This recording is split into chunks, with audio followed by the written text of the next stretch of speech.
Siamo a Portegrandi, alle mie spalle c'è il centro civico della località che è interessato da un importante intervento di ristrutturazione, lavori che riguardano innanzitutto la riqualificazione energetica dell'edificio grazie ad un finanziamento del Piano Nazionale di Ripresa e Resilienza, ma l'intervento riguarderà anche la ristrutturazione interna, la riqualificazione degli spazi interni che ospitano tutti i peggiori servizi della località, dall'ufficio postale all'ambulatorio del medico di base che sarà completamente ampliato e risistemato. Ma ci spiega tutto il sindaco di Quarto Deltino, Claudio Grosso.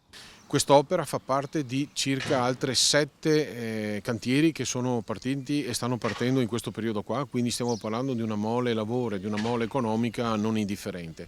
Rientra in un piano di riqualificazione e sistemazione di tutti gli immobili del comune e questo in particolare riguarda il centro civico di Portegrandi, dove all'interno ci sono molti spazi dedicati al sociale e anche per le attività dell'amministrazione comunale.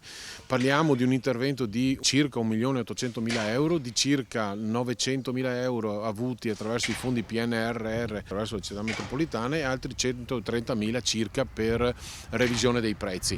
È un'opera strategica questa qua perché triplichiamo lo spazio dedicato al centro anziani, verrà ricavato un ambulatorio per il medico di Portegrandi e ci sono anche altri concetti che riguardano proprio la riqualificazione, il risparmio energetico.